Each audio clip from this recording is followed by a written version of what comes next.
Goeiedag en baie welkom met Maandag met Morney, episode 6, kan jy dit al glo. Elke week het ek gesê ons gaan lag, ons gaan huil, ons gaan dink, ons gaan 'n paar great podcasts en goeie gaste op hierdie podcast hê. So ek wil hê asseblief like, subscribe en deel, sodat ons meer mense kan bereik hierdeur. So baie dankie dat jy kyk. En ons nuttelose inligting, kom ons kyk hierna.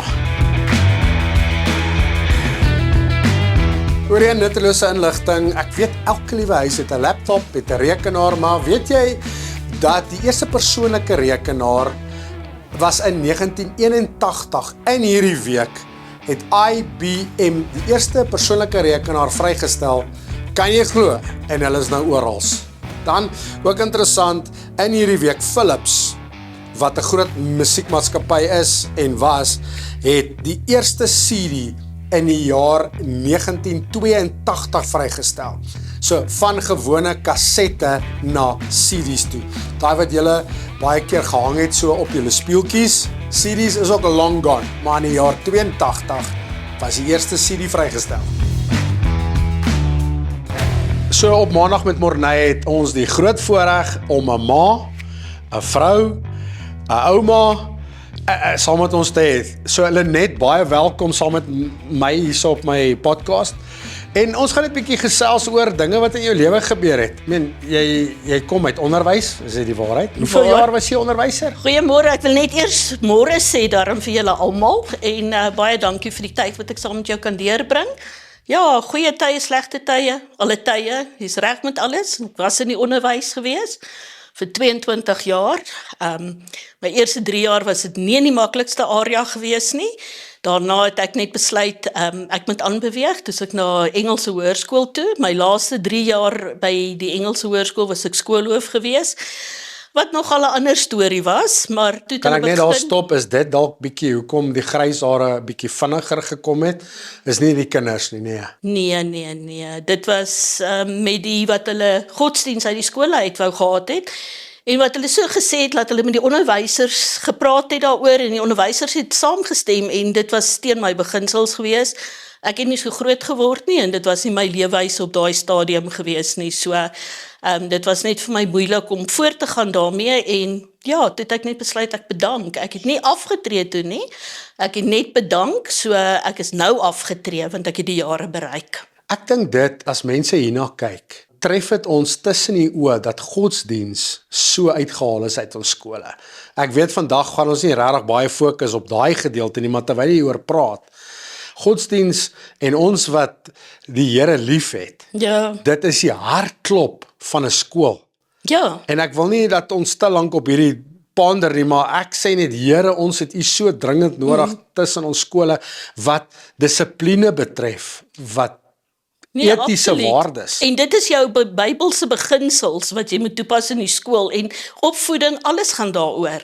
En ons het dit in die lewe nodig. Ons kan dit nie uitskop nie en ons kan sien wat in oorseese skole aan die gang is op hierdie stadium en dit is nie wat ons vir Suid-Afrika wil hê nie.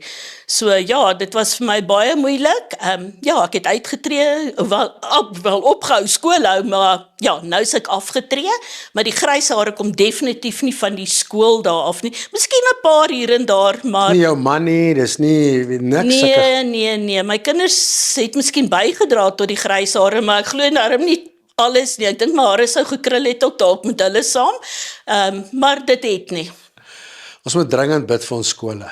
Ons moet dringend bid vir ons laer hoërskole, ons universiteite, allerlei instansies, vir onderwysers. Ons moet aanhou bid vir onderwysers en skoolhoofde, want die skoolhoofde hulle vat die punch vandag en dit is baie moeilik. Dit is so maklik om te sê die regering dit en die regering dat, maar hulle moet die mense op die grondslagfase moet hulle gaan sien en met hulle praat en hoor wat is hulle behoeftes, nie wat die regering se behoeftes is. As ek vra, terwyl jy hierna kyk, maak sommer 'n bietjie tyd, terwyl jy 'n kar ry môreoggend werk toe, wanneer ook al jy vanaand tyd het, bid daaroor, bid vir jou kind in sy skool, vir sy onderwysers en dat die Here ons skole sal seën. So jy was skoolhoof, dis interessant.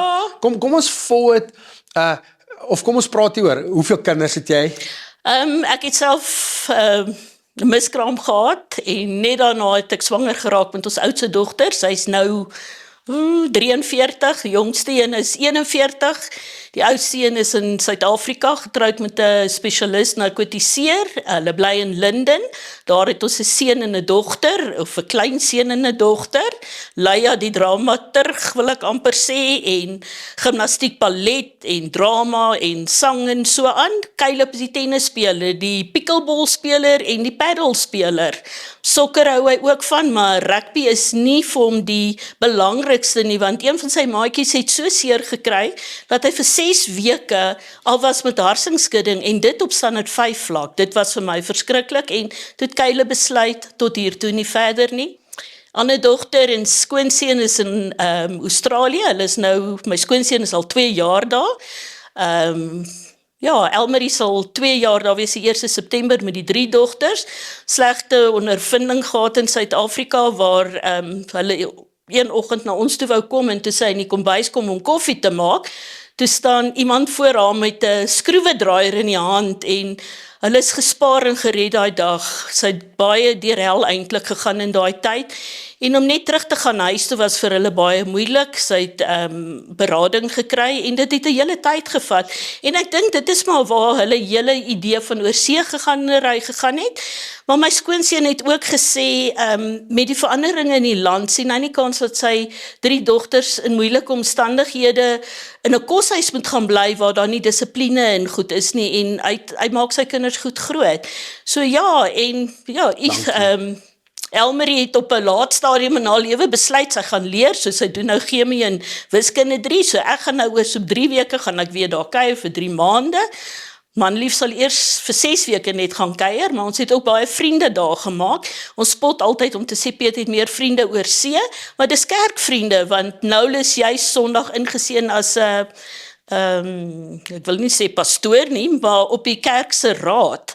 So, en Piet het heeltyd gesê, hy weet nie of hulle oor see moet gaan nie, maar wat hy wel weet, is dat hulle as sendinglinge soontoe gaan, en dit is wat hulle is. So, ons prys die Here daarvoor. So, dis lekker, ek meen, en baie mense wat dalk hierna kyk, jou kinders bly oor see, ja. En hierdie is 'n ouma wat vir 3 maande gaan kuier, baie lekker. Ek wil net hê, jy het dit vanaand genoem, kom ons kyk so 2 episodes terug, PTSD, toe Elmien met ons praat, juis oor trauma en trauma wat jy moet verwerk. As jy kan, gaan kyk na daai podcast, so ek dink by episode 4, net hoe om trauma te hanteer, veral in Suid-Afrika. Ja. Net, kom ons praat gou, en ek wil by dit uitkom. Jy was klomp jaar terug gediagnoseer met kanker. Hoe het jy die nuus, hoe het dit gebeur dat jy gediagnoseer was, en hoe het jy hierdie nuus gekry? In 1993 was ons see toe gewees, en toe ons terugkom, toe het ek 'n knop onder my linkerarm, en ek het ook maar net gedink, dit is 'n knop, en ek is dokter toe, en ek het antibiotika gekry, maar die knop het nie verdwyn nie, en toe weer na my huisdokter toe gaan, te sê hy, nee, maar hy gaan vir my weer antibiotika gee, maar Piet het op daai stadium besluit, nie weer antibiotika nie, kom ons gaan 'n stapie verder, en gaan na internis toe, en toe ons by die internis kom, toe sê hy kan vir my antibiotika gee, hy kan 'n naaldbiopsie doen, maar hy voel ek moet eerder ek kan kies of die knop verwyder moet word, en of die knop verwyder moet word, en toe hy hom verwyder het, toe wys dit dat dit van die bors afkom, die kanker, so ja, en dit was maar 'n skok in my sisteem, want niemand in my familie het nog borskanker gehad nie, my ma het wel, is dood aan pankreaskanker, maar dit is nie dieselfde kanker nie, en soos my huisdokter ook vir my gesê het, jare gelede toe ek 'n kind was, is die meeste mense dood aan hartaanvalle, maar hy is seker daarvan, as hulle vandag moet gaan opgrawe, gaan hulle agterkom dat dit ook kanker kon gewees het, want sy het baie meer navorsing nou gehad. So ja, toe staan op 'n datum besluit, die 28ste Julie 1993, dit was juist hierdie week 18 jaar al na die borskanker. Dit was 'n skok gewees, en ons oudste dogter het toe met iemand uitgegaan van Woord en Lewe gemeente, en hy het my toe verwys na die onkoloog daar. Ek kan op hierdie stadium nie op sy naam kom nie, maar hy was in Benoni gewees, en hy het toe vir my gesê, nee, ek het chemo en radiasie nodig na die tyd. So, die operasie is die 28 Julie gedoen, en die 8 Augustus het ek begin met chemo. Die chemo was 'n situasie van 'n onbekende, want niemand vertel jou eintlik vooraf wat dit is, hoe dit gebeur en wat hulle doen nie. Maar ek het vasgebyt en ek het daardeur gegaan. En na 'n Net, paar ek wil gou daar stop. Mense wat deur chemo gaan, ek kan nie praat nie, want ek sien jou skoene of mense wat daar deur gaan nie. Is dit chemo wat jy deur 'n port kry, deur moet jy gaan sit op 'n stoel, sakkies wat toegedien word, voel jy baie alleen in daai stadium? Weet jy waar ek gegaan het, was in Alberton gewees. Die dokter wat my hier in Alberton behandel het van Zimbabwe afgekom, wonderlike man, hy was soos 'n pa vir my gewees. En die chemo het jy in 'n vertrek gaan sit waar daar 'n klomp stoele was, so jy het nou maar gesit. En ek het dit binne aars gekry, maar ek het voor die tyd gedink, gaan ek dit kan staan, en gaan hulle altyd are kry om die intravenous en binne aars te gee, maar ek het toen die mediese fonds geskakel en hulle sê toe vir my, hulle kan nie vir my 'n port gee nie, want die dokter het dit nie aanbeveel nie. En toe sê ek maar net vir die mense, as julle in so 'n situasie kom en een van julle huismense moet dit kry, sal julle nie maar die port toestaan nie. En op die ou end het hulle gesê, ja, hulle gaan die port toestaan, maar die aand voor die operasie, duidelik daai nag te hoor ek die Here sê vir my, dit is nie nodig om 'n port te kry nie. So môreoggend moet jy onthou, jy moet vir die dokter sê, moenie vir my 'n port gee nie, want hulle gaan my are kry. En ja, ek het nie 'n port gekry nie, en hulle het altyd my are gekry. Daar was 1 of 2 keer wat my bloedtelling nie goed was nie, wat ek het met 'n week uitgestel het, want chemo kan 'n week uitgestel word, maar hulle kan dit nooit vroeër vir jou gee nie. So dit was 8 sessies, en dan praat hulle van die Red Devil. Nou, ek het die Red Devil gehad, en dit is 'n devil, voel ek, maar ek het my hare verloor, maar ek het geweet my hare sal weer terugkom, en die vers in die Bybel wat sê, die Here kyk na alles, en hy tel die hare op jou kop. Ek het dit absoluut ervaar, dat die Here die hare op my kop getel het, en ja, hy het dit getel, en hy het dit vir my teruggegee, hy het dit vir my grys teruggegee, ek het 'n bietjie krullerige hare aan die begin gehad. Ja, dit was vir my, wil ek amper sê, die ervaring, die haarverlies was vir my die ergste van alles wat ek deur is. Maar wat ek ook besluit het, is ek gaan nie alleen deur hierdie pad nie, ek gesels met almal in die chemokamer, en ek het heerlike tye daar gehad, want ek het uitgereik na ander. As jy nie uitreik na ander nie, gaan ander nie na jou uitreik nie, en ons het mense nodig, ons kan nie alleen hierdie pad stap nie. Ek wil net daar, jy het besluit, kyk, ek ken jou as 'n baie outgoing, gesels maklik, lief vir die Here, lief vir mense. Jy hoor hierdie nuus, borskanker, of jy weet jou kliere, na die operasie hoor jy het kanker. Jy moet geopereer word, jy moet gaan vir chemo. Ewe skielik kan jy of kies, jy's in hierdie gat van onbekende, ek is siek, ek gaan sterf, of jy met jou kop daar kry en sê, Here, U gaan saam met my hier deurgaan. Alhoewel jy alleen daar deurgaan, wat was daar 'n paar verse, was daar geestelike 'n wakker word by jou, wat sê, Here, U is met my, U sal my nooit los nie. Het jy sulke ervarings gehad? Ek het dit wel gehad, Habakuk was vir my baie belangrik, en dan het ek op 'n stadium gedink aan Job. As ek eendag in die hemel kom, wil ek by die Here se voete gaan sit, en ek wil vir hom 'n klomp vrae vra, want arme Job het hel gehad.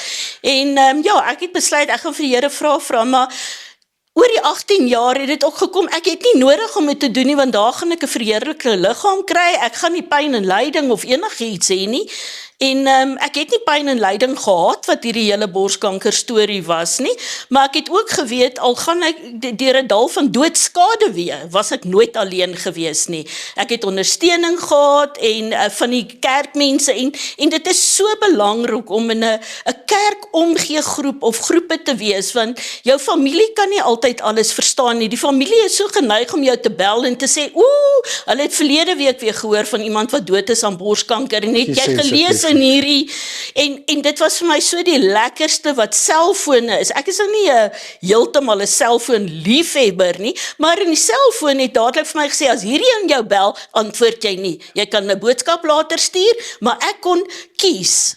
wie ek wou antwoord, met wie ek wou praat, en is dit nodig om met die persoon te praat? Ek het baie gerus, ek het baie ontspan, ja, en ek het ook naderhand vir die onkologie departement gesê, ek soek ander mense wat ook borskanker het, wat hierdie selfe behandeling kry, en ek moet sê, ons het 'n absolute kerngroep geword, en ek is nou nog bevriend met, baie goed bevriend met een van die dames wat my deurgedra het, sy het 'n melanoom op haar bout gehad, en ja, en ek loop die pad nou weer juist saam met haar, want sy moet 'n rugoperasie weer ondergaan, en saam staan, hande vat, saam bid, saam lyding deurgaan, saam lag, saam gesels is vir my absoluut belangrik. En ek dink die dag as ek nie meer kan lag nie, is alles verby.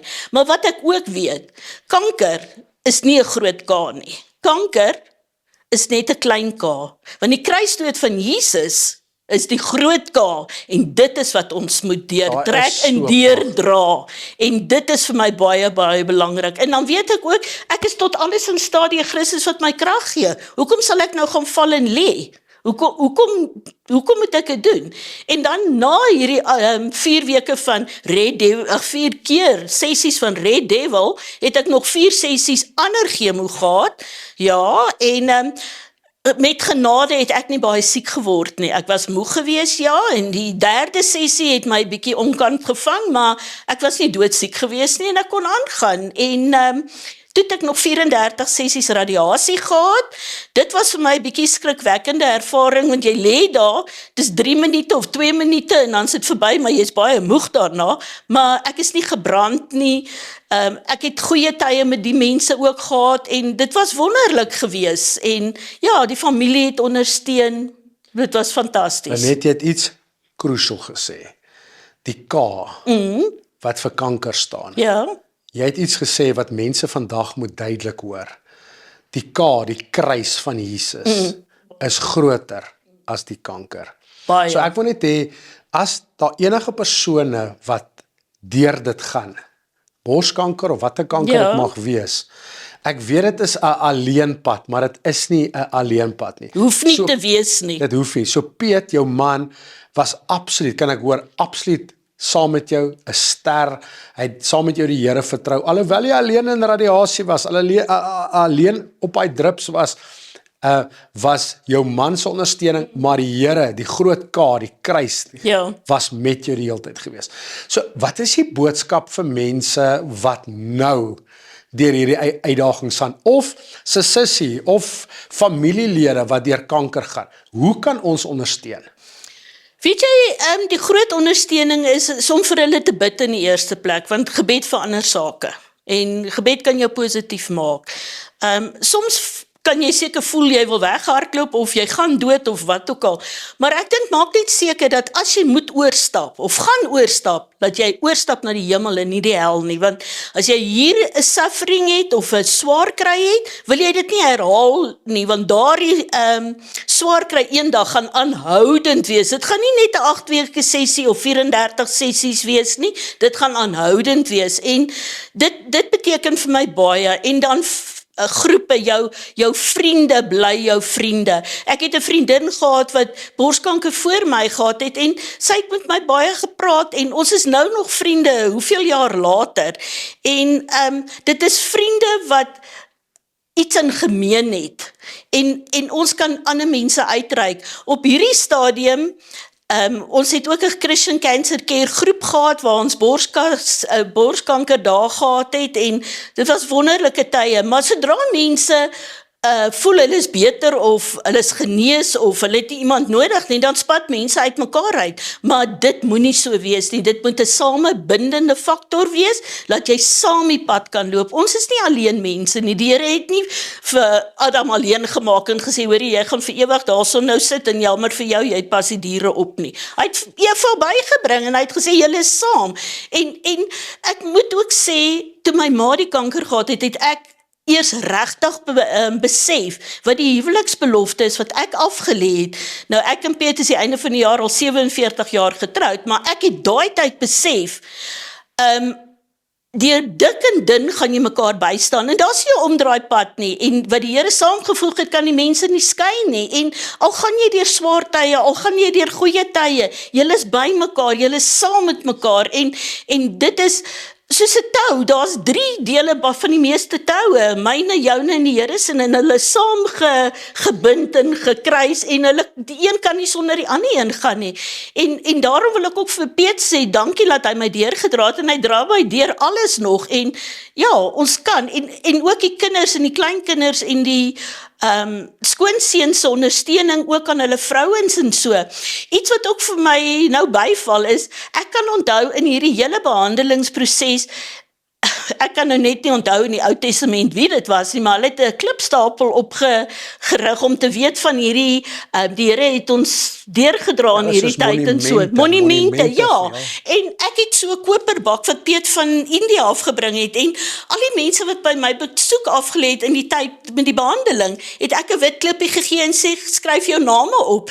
En nou my kleinkinders was toe nou nog nie gebore nie en nou nog het die kleinkinders vir my gesê, kan hulle nie maar ook hulle name opskryf nie, want hulle staan my ook mos by. Nou dit is sulke dinge wat nou 'n lag met 'n traan is, wil ek amper sê, maar dit is deurdra, bystaan en gesinne moet mekaar deurdra. Lenet, geluk met 47 jaar, sê huwelik. Ek weet, jy het iets crucial gesê vandag. Daar 2 mooi goed, die K vir kanker en die kruis, maar jy het ook nou gesê, dit gaan nie oor hierdie lyf, oor hierdie lewe, oor hoeveel sessies jy op 'n behandelingsstoel of radiasie sit nie. Dit gaan baie meer as dit. Dit gaan oor, hoe gaan dit geestelik met jou? Ja. Is jy reg die dag om oor te stap? Die dag is jou laaste asem uitblaas. En ek dink is wat ons vir almal sê. Dit gaan nie oor, die kanker is nie lekker nie. Maar dit gaan oor, gaan dit goed met jou gees? Ja. Dit was 'n heerlike kuier. Wil jy ten slotte ietsie sê, want ons kan nog baie lank met jou kuier. Jy's 'n interessante persoon. So is daar enigiets wat jy nog wil sê? Al wat ek kan sê is, kyk op na bo, jou hulp is van bo. Moenie soos 'n eend onderste bo in 'n water gaan en in die water bly nie. Staan op, kry mense om jou, help ander mense, want ons is daar vir mekaar. Iets wat ek nou in hierdie hele proses ook, ek en my vriendin wat ook die kanker gehad het, is ons hekel. Ons is, ek het haar ook maar ingetrek, sy het ook maar deur depressie gegaan na haar man en seun se dood, maar ons hekel kombersies en goed, dan vat ons dit nou vir die onkologie kinderafdeling by die Alberton Hospitaal en ek het juist vanoggend 'n klomp handsakkies en goeders gaan aflaai en net daai blydskap en vreugde om dit van die dokter daar te sien, van die personeel en net laat ons kan harte verbly en dit is waarvoor ons daar is. Ek kan hoor, kanker het gekom en kanker het 'n afdruk op jou lewe gelos, maar dit het jou nie verander nie. Nee, ek is nie onder nie. Jy gaan nie onder wees en dis die duidelike boodskap. Ja. As jy familielede het, as jy deur dit self gaan, kanker sal dalk 'n merk agterlos of 'n snymerkie of ietsie los, 'n skaar los. Ja. Maar kanker oorwin nie, want dit gaan oor jou attitude. So Lenet, hierdie was 'n amazing kuier.